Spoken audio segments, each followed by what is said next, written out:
Irving firefighters have a new place to train for emergencies. We're celebrating a great day in the Irving Fire Department history. We are at the grand opening of the new fire training facility and learning about the partnership that made it possible. We do more than write tickets. We do more than arrest people.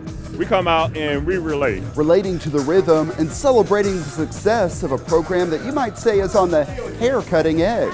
We'll explain. We're very pleased with our office. It's another business win for the city. Find out about the company called Ottos.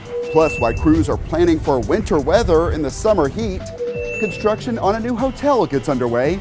And how young people are making a difference at the Animal Care campus. This is City Source. People are learning about how technology will be part of plans to update an Irving Park. Hello and welcome to City Source. I'm Thomas Gandy. That story is coming up. But we begin with the grand opening of a new fire training facility. Irving and Grand Prairie pooled the resources to make sure firefighters have the features they need to get a complete training experience. This story is part of our ongoing series, Investing in Our Future. A ribbon cutting inside a classroom and ignition of some of the first flames inside a tower. Two ways to celebrate a debut for two cities. This is an awesome adventure, number one, between the city of Irving and the city of Grand Prairie. This is Irving and Grand Prairie's new joint fire training facility. We're celebrating a great day in the Irving Fire Department history as well as Grand Prairie. Irving's previous fire training tower is from the late 1960s. Irving voters approved funding for a new training facility years ago, but it took a while to get it going. Construction prices go up and they outgrow what your funding is, and so we got creative. The two cities split the construction cost and will split the cost of operation. Being able to have a joint venture with the city of Grand Prairie to help share the cost, to help share operations, is a great way to partner with cities to help save taxpayer dollars. So it's going to be huge for both the city of Grand Prairie and Irving. And on top of that, we will learn to work as cities together. The major feature in this building is a classroom. We've been assured by all our designers that this is a fireman-proof facility. Then the other big building is the burn tower. Every floor represents a different challenge firefighters could face in the city. At this opening event, visitors got an idea of the flames that are controlled by this simulator. This allows us to do is just be very creative, do it in a safe manner, and fight very realistic, highly pressurized fires. The first floor also offers access to a 5-story elevator shaft. And what this allows our technical rescue team to do is to do either grain silo simulation or elevator shaft rescues. Then moving upstairs. This is a breaching door that our crews can come up, whether by ladder or by fire escape, and they can actually train on their breaching of the door to enter a facility. One floor up, we happened upon Irving Councilman Dennis Webb, a retired Grand Prairie firefighter. After almost 30 years of it, there's all kind of hazards that we are confronted with. So it just kind of helps remind them when they actually get the real hazard, they can fall back on their training. We continue our way up the tower and reach the top. The best part of all this is the penthouse view. For all that you can see from this point, there are some features you cannot, because they are underground. Under that area are facilities for confined space and trench rescue. And looking back up, you can see dual combat stairs. This is definitely going to increase safety, not only for our residents, but most importantly for our firefighters. This facility was built for them. To underscore the potential danger of the job, the city's named the streets on this campus for fallen firefighters. And it's only appropriate and only fitting to remember those who have passed in the line of duty. We need to recognize them and not forget them as we move forward with our training. Moving forward with facilities that are helping the city earn a special designation. ISO 1 from the Insurance Services Office can mean lower rates. And with us being a 1, it entices more corporate to move into our city, which keeps taxes reduced for our citizens that live here. All benefits to the new joint fire training facility. We have the ability to make sure that our residents or businesses are safe. We want to make sure that our firefighters have the best training facilities and the best opportunities to practice and learn by experience. And that's what it's all about. We have the entire opening ceremony on our YouTube channel. That's youtube.com/the City of Irving. Hear from leaders of both Irving and Grand Prairie. A signature bridge at the former Texas Stadium site is a step closer to reality. TxDOT awarded a contract to start construction on the bridge. It will span State Highway 114 and accommodate both vehicles and pedestrians. We first told you about plans for the bridge here on City Source back in 2013. The City of Irving and TxDOT are partners on this. The city's contribution comes from a dedicated fund restricted to the stadium site redevelopment. No money from the city's general fund is being used.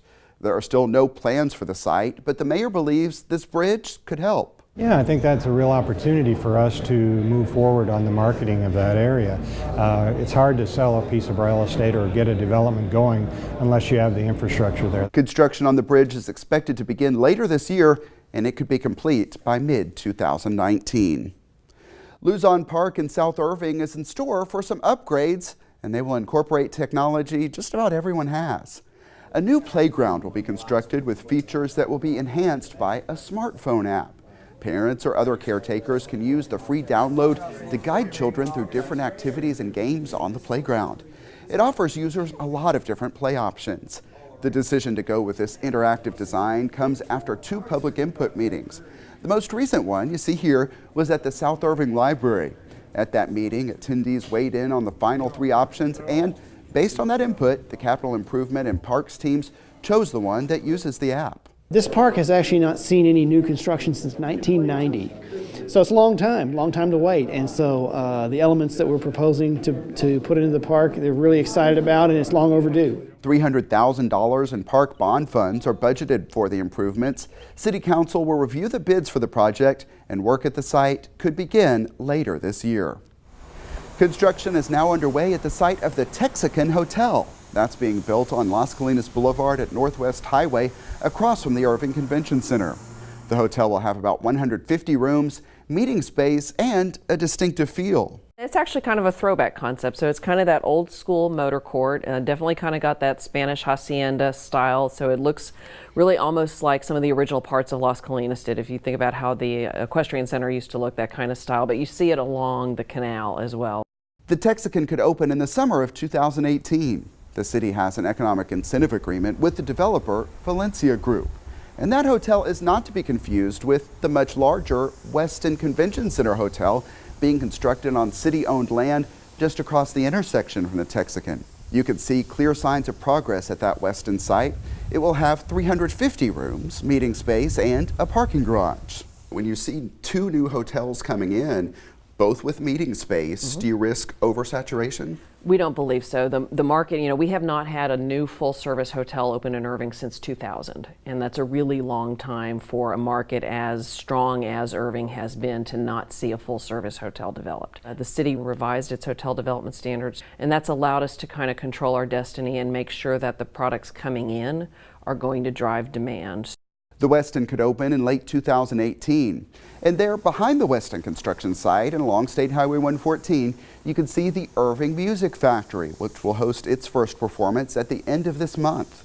The Music Factory could also help fill rooms across the city. We're bringing in a different kind of traveler than we've really had before. We really have the opportunity now to bring in a truly discretionary, truly leisure traveler, as well as a convention attendee or business traveler who may choose to extend their trip. They call that bleisure, so the blending of business and leisure. So they become a bleisure traveler if we can get them to stay a little while longer. Comedian Dave Chappelle will be the first performer at the Music Factory, and that's on August 31st. In other economic development news, a company with 100,000 employees in 72 countries opened its North American regional headquarters in Irving. We were at the ribbon cutting for Ottos. Souvenir selfie sticks are helping people remember this day.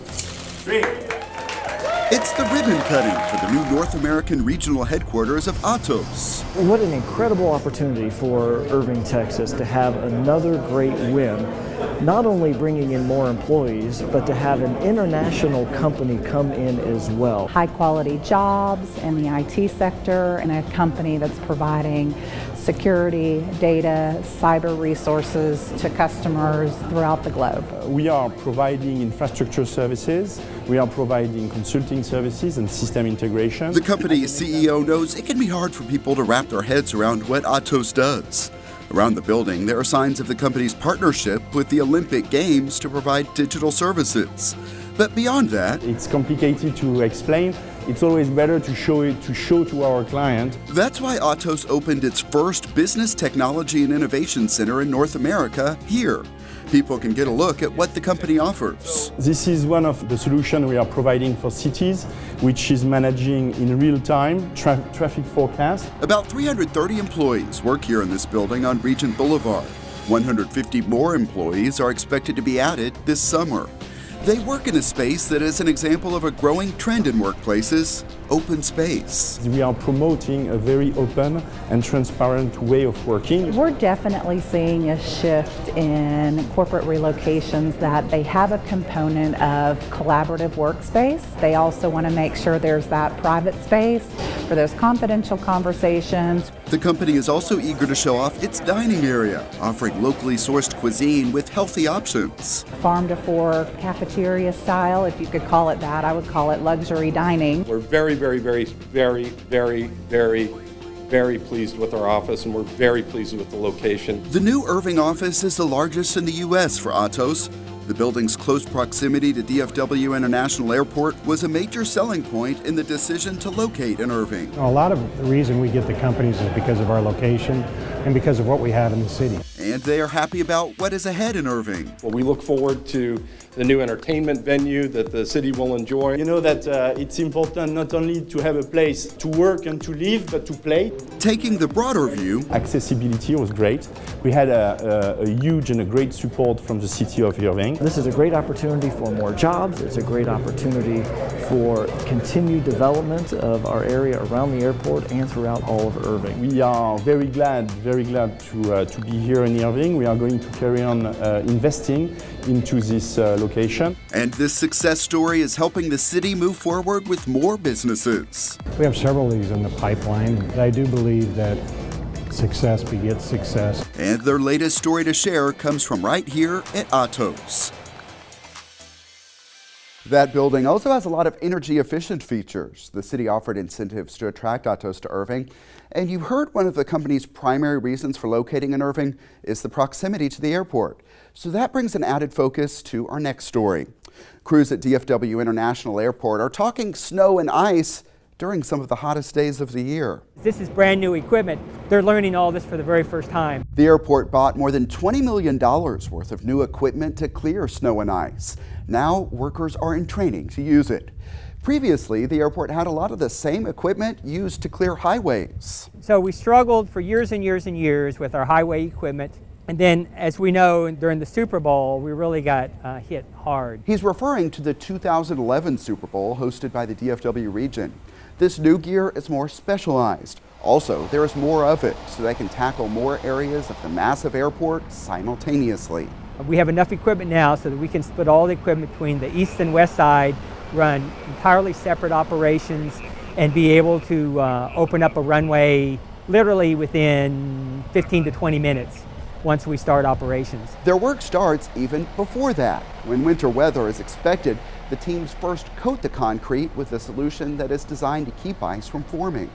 The airport's goal is to have its crews fully trained by the fall. Of course, all of this is meant to minimize disruptions for travelers and cargo.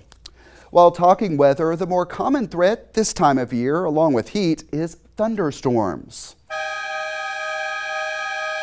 That's the sound of Irving's lightning protection system at the Cimarron Aquatic Center, and it's a sign for people to leave the area. The systems are in place at 9 parks facilities in Irving, including all of the aquatic centers. And I want to make sure that people understand the distinction between a lightning protection system and a simple lightning detection or detector. A lightning detection system can tell when there's been a lightning strike, but in addition to that, the system that we have deployed across the parks and aquatic centers also detect atmospheric conditions that make lightning strikes likely. 3 short blasts of the horn give the all clear when the threat passes. More than 20 mosquitoes caught in Irving this summer have tested positive for West Nile virus. As of production time, there are no reports of human cases in Irving, but experts advise taking precautions. Anytime there is a positive trap, the city sprays the surrounding neighborhood in the overnight hours. The city's mosquito control team also recommends people wear mosquito repellent containing DEET while outside and empty standing water around their homes. More protection tips are at irvingfightsthebite.org.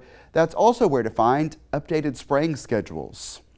Many Irving employees are now more prepared to handle disasters and other emergencies. About 60 city employees, including myself, traveled to the National Emergency Training Center in Emmitsburg, Maryland, to take part in a week of training. A FEMA grant paid for the travel and courses. Departments across the city took part, including water utilities, finance, animal services, and numerous others. All would be needed in a large disaster. We worked together in a simulated emergency operations center, just as we would in a real situation. After we returned, I asked some of the participants for their thoughts on it.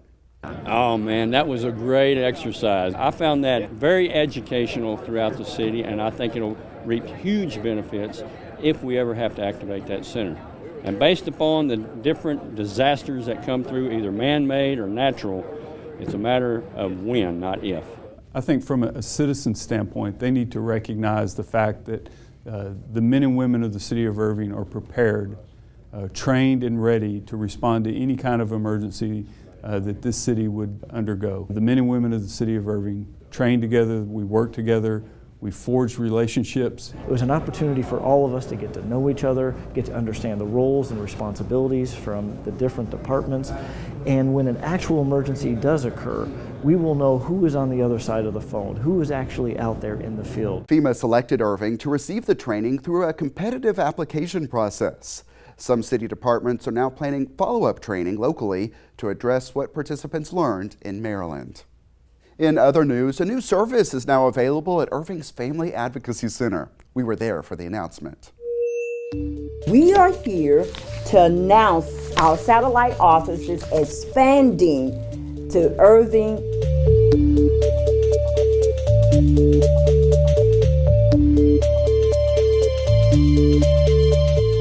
So the Family Advocacy Center is designed to be a coordinated community response to address violent crime in our city. One of the things our Victim Services Unit talks to victims about is protective orders. We explain to them the options of emergency protective orders and permanent protective orders. And in the past, we've been explaining that they're going to have to go to Dallas County to file for that. And many victims are fearful about going all the way down there to the criminal court building. To have it in Irving, where the residents or anybody who is involved in any type of domestic violence or a situation where they don't feel safe can come here and meet with the DA. Especially our family violence victims, to be able to make these services immediately available to them is going to revolutionize this whole concept of victims hiding in their homes. And it really is all about trying to make a difference. With domestic violence, we're trying to break the cycle and we're trying to protect the victims. And in many cases, the only way we can protect the victims is by getting them that protective order.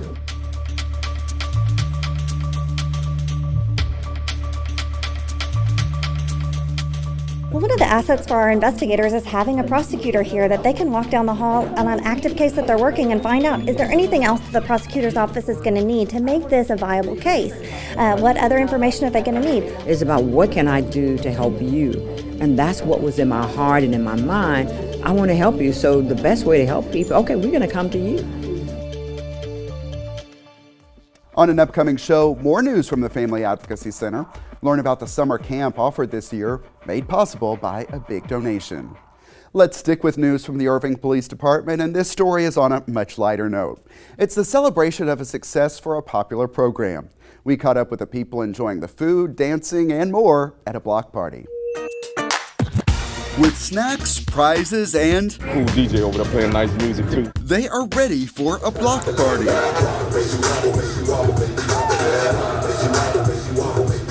Irving police are doing more than leading the line dancing here. They have been doing a lot to work with businesses and residents to improve this neighborhood around North Beltline Road and Country Club Drive. They have done it by building relationships. One big example is the program in barbershops called Shop Talk. It's an effort to establish a positive relationship with the African American community in Irving and the police department. Our very first Shop Talk last September we did here at Mitchell's Barbershop, and his opportunity to put police officers in a barbershop, have conversations with the community, talk about issues that they were having, really start working on that trust relationship. And so far it's been pretty positive. We started off with like 6 barbershops, and we have about 15 barbershops now that's on board with us. That's awesome, man. During Shop Talk, people can ask officers candid questions about the actions of law enforcement. Customers love us. They love us coming in there, and they just feel like that is just unreal for the police to be able to come in there and just sit down. This block party celebrates the growth and success of Shop Talk. Local business owners say they can see the impact. I barely see any crime going on right now, and because there is all of the patrol going on, so which is actually good. We feel really secure about it. Due to the fact all the things that I've been through with owning Royal Cuts Barbershop, I need them at all times. I don't know that you can overstate how important having a good community relationship is. The Irving Police Department likes to pride itself on saying we're a community-oriented police department. What this is showing that is we do more than write tickets. We do more than arrest people. We come out and we relate. So they're ready to bust criminals or bust a move. All of the things it takes to make a safer city. When our community members trust us, when they truly know that we're there for them, they act as those eyes and ears. I like to see the police, interacting with the community. So we're back to blue. Chief Spivey talked more about community outreach programs on the July edition of ICTN's Open Line. If you missed it, find that program at youtube.com/the City of Irving. Another popular initiative from IPD is the Police Athletic League. Programs continue through the summer. City Source reporter Susan Kamyab caught up with some of the young people enjoying service and fun. It's an afternoon of rock climbing fun for these Irving youngsters in the Police Athletic League. They're taking on the challenges at Dino Rock in Arlington. They'll climb up to 15, 20-foot walls. Basically just get to have fun for a couple hours. But before the young people get to take in all the fun here, they put in some work at the Irving Animal Care Campus on a service project.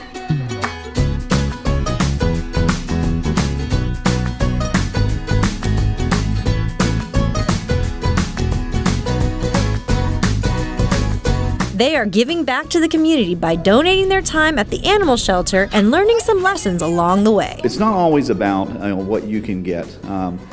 It's really about what you can give back to. It kind of gives the kids an opportunity to really see, community service in action and get to be a part of it, especially here at the shelter where, kids just automatically fall in love with the pets. Kind of learning about the animals and kind of volunteering and helping out. We're learning how to treat the dogs today and helping out with them. I've learned that these dogs are amazing and they like to be with people a lot and they need a new home.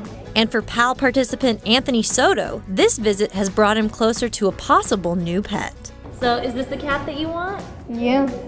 What is it about this cat? It's because the fur, it's really nice. And it looks a really nice cat. When do you think you'll come and get it? Maybe Saturday. Really, the main thing we want young people to walk away with from here is just the humane treatment of animals. That animals matter, that animals can enhance your life and can make your life better, and just really that they deserve to be treated with kindness and respect. Along with their work here at the Animal Care Campus, the Police Athletic League have a lot of other summer fun activities planned, including fishing and boxing. I like it because we get to go places and learn a lot of things. We do a lot of exercise and we run a lot. I like that you get to go to trips in the summer and go to fantastic places. With their service project at the Animal Care Campus wrapping, the young people are ready for the fun Dino Rock brings. Part of the full summer of fun with the Police Athletic League. Susan Kamyab for City Source. Yeah, they definitely had a good time there, and we have more from the Animal Care Campus. It's time now for our Pets of the Week. Here's JP Zavala with those and news on the biggest adoption event of the year, which will be here very soon. We're at the Animal Care Campus with Michael Whiteside. And Michael, this energetic guy is? This is Bucky. He is about 6 months old, so he's definitely all puppy. He's really, really sweet, and he just kind of wants to be like right next to you. As you can see, he's kind of leaning up against my leg, but he does have a lot of energy. He's a retriever mix, so he's definitely going to need some exercise and maybe a yard to run in. There you go. He's going to be a great pet because he's going to be really smart. Yeah, he was jumping around earlier, giving us hugs, but now he seems to be kind of calm now. But I'm sure the kids would love him, right? They do. He did. Except not in large groups. We had him out with the kids group last week, and there were about 5 kids in the yard, and he wasn't quite sure what to think of all of them in one place. But individually or just in a couple, he's perfectly fine, and he's great. I mean, he just really loves everybody and just really wants to get some attention and get some loving and give some loving back. All right, Michael, and this guy is? This is another one of our retriever mixes that we have right now. This is Mr. Big. He is about a year old, but he's got just about as much energy, if not more, than our 6-month-old. He's really active, but he's really friendly. You saw he gave you a hug as soon as he walked in to see you. But he does have a lot of energy, so he's going to definitely need someone that has some time that can spend with him and get him some exercise that he needs, maybe a big yard to run around in and burn off some of that extra energy, as well as a little bit of training, obviously, which I'm not very good at. Yeah, Mr. Big, I think the name suits him because he is a pretty big dog. He is a big guy. I mean, since he's already a year old, this is probably about as big as he's going to get, but he is a big guy. I would imagine he's probably got a breed that's a little bit bigger than a Labrador. There you go, it's giving me a big hug. And him as well, so, because he is a bigger dog. So, but he is a lot of fun. I know the biggest adoption event is coming around the corner, August 19th. Could you fill us in on that? Yeah, August 19th is going to be our annual Clear the Shelters event. It is sponsored by NBC5 and Telemundo, and it's the one day of the year where shelters throughout the region and throughout the nation are coming together to provide free adoptions all day long. Okay, small dogs and cats are this way, large dogs are in the back. We have huge crowds out that day. Every animal in the shelter that's healthy enough to go home will be available to adopt free. And so, like you said, you got a big crowd coming. What should people know about the event before showing up? Definitely if you have a particular pet in mind that you've seen online, you're going to want to be here early. We'll have lots of volunteers on hand to help. For DFW Main Society, you want to make sure to bring a photo ID and proof of address. But every shelter is going to have different requirements, so you're going to want to check with your local shelter if you're going somewhere else. And also, municipal shelters will typically have a registration fee, so we're really excited about it. All right, Michael, and this guy's name is Duncan. 10 or 11 months old. He's another retriever mix. I think what's most striking about this one is, his eyes are just really, really golden. And when they're out in sunlight, they really stand out. He's a sweet guy. Again, he's a puppy. He's going to have a lot of energy. He's definitely going to need a little bit of training. He's going to need somebody that can give him some exercise or let him run around. But he's a fantastic dog. Yeah, Duncan seems to be a very handsome dog, and seems to me like he's a little bit more calm than the other two. He is a little more calm than the other two. He did just come in from running around the back, so he got a little bit of that energy out before we came to sit here. But he does have, he's just got a really friendly spirit, and he loves people in general. His owner surrendered him to the city because they were going to have to start traveling more for their job, I believe. So they weren't able to keep him. So he has been in a home, so he's probably had a little bit of training and kind of understands the dynamics of being inside a home. So I think, he's going to make a great pet for any family. All right, thank you, Michael. And back to you, Thomas. All right, good pets and information, JP. Thank you. The Animal Care Campus is located at 4140 Valley View Lane. It's open Tuesday through Friday from 11 a.m. until 6 p.m. Then on Saturday, the hours are 10 a.m. until 5 p.m. Also, check out the websites you see on the screen to see more adoptable animals. A new Irving fire station is set to open. We'll take you inside on the next City Source. Also, another big building project is underway in Irving. We will give you a tour of Drive Nation Sports and introduce you to the NBA All-Star who owns it. I really enjoyed meeting him, and I think that's a story you will want to make a point to see. And generous donors are working to make sure kids get the school year started on the right note, see the big turnout for the Supplies for Success distribution, and find out what's different this year. Email us your thoughts on our stories. The address is ictn@cityofirving.org. We may read some of your messages here on the show, or you can always comment on our videos at youtube.com/The City of Irving.